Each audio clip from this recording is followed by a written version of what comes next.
Hey, do you like your Lego table? Yeah, well, and I don't know why Joseph is taking so long. You're right. Is he getting the last piece? Yes. Where does it go? Oh man. Do you like that it's all blue? Oh yeah. What's up everybody? In this video I'm going to show you how to build an awesome Lego table like this one. Little thing to mention before, when you're building something for free from a bunch of scraps you have around, it's kind of hard to describe everything step by step, I guess. A lot of it is kind of like fudging it. So hopefully a little bit right now I could tell you, I really had one pallet.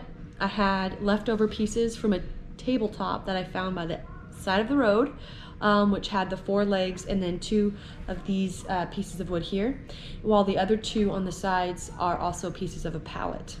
And so that's really just a few things, and of course the hardware, some strong wood screws, and then the only thing I purchased was the foam board I put underneath this lovely sheet of Lego, and also the Lego sheets, obviously.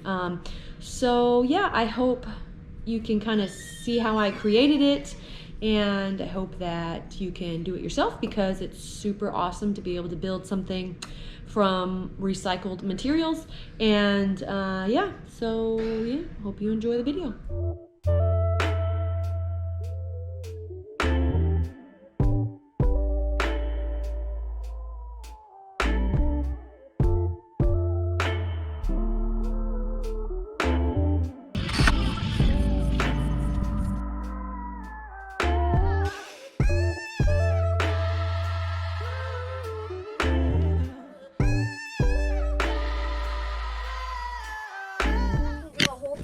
All right, so I'm going to tell you a little bit of what I've been doing here to help clarify what on earth I am doing.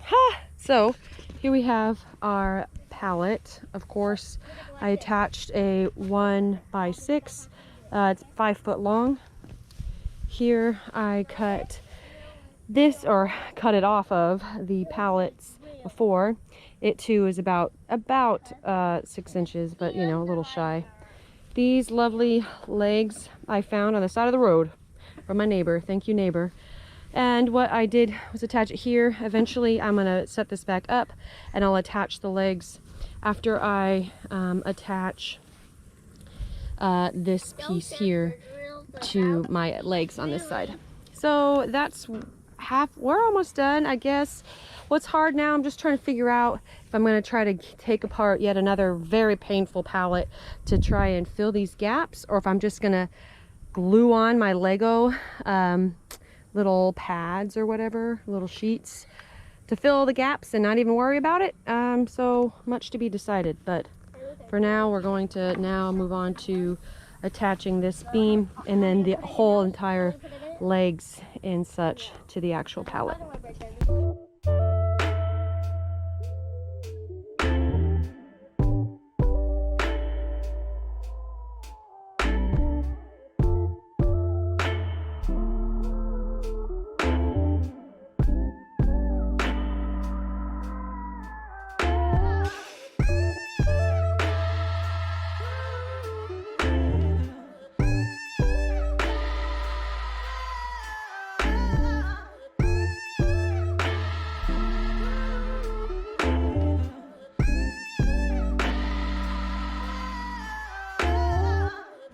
Don't step on this part, just... Yeah. Well, it's sturdy. Mom, now push it a little. See if it's sturdy. It's sturdy. Now, these actually, Joseph, I'm going to put right here and right here. Like keep the Legos falling up that side. Yes. Oops. And then put the other one on this side. Okay. Can I do it? Sure. Does that side seem wobblier? What's up, everybody?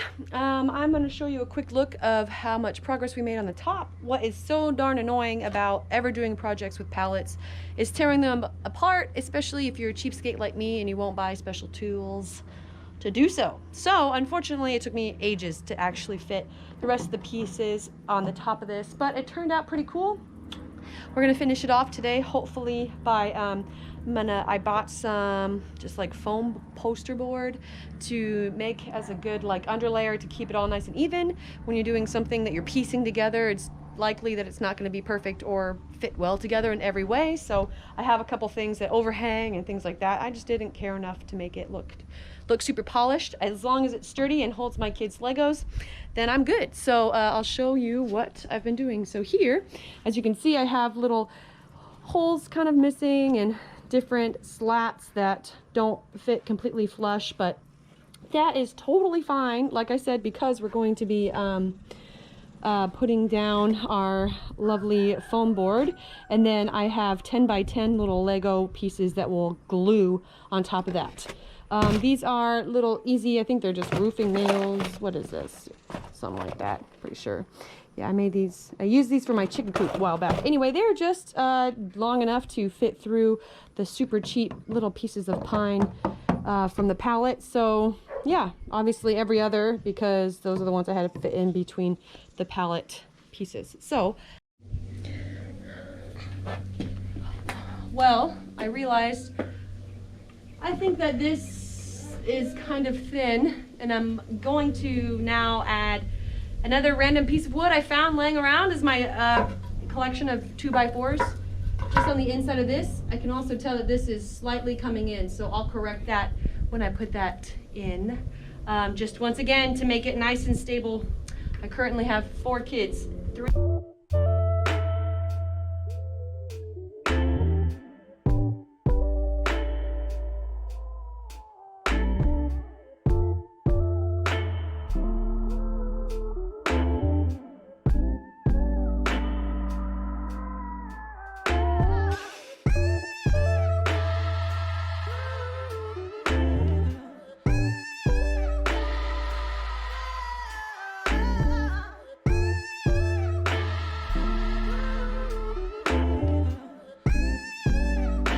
Super official, but in order to keep it from not giving, especially in the corners where Luther, stop, we just folded some of this awesome little dollar store foam board into the corner. Here, Joseph, go put it back.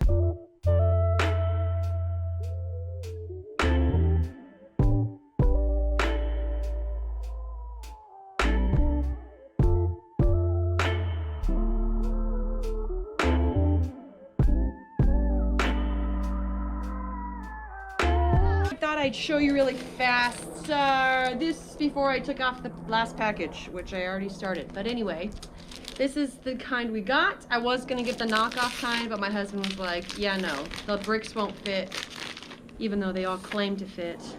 So these are all 10 by 10. So the table surface is 40 by 55. So I'm either going to try to get 2 more of these and cut them and just hope and pray that they can fit, or I'll leave 2.5 inches on each side in hopes that it won't look too lame. I guess we'll see. But oh, let me bring you over here, show you how we just tacked in all this lovely foam board. It looks super nice, pretty level, obviously not perfect, but kids don't care as long as the bricks will fit. And something else I'd love to show about my lovely design is that obviously this is a Lego table, so I didn't want just any table. I wanted a table that had a lip on the end so that all these annoying Legos don't end up on the floor all over, so that it's not an obstacle course and in the middle of the night I don't, you know, die by stepping on them.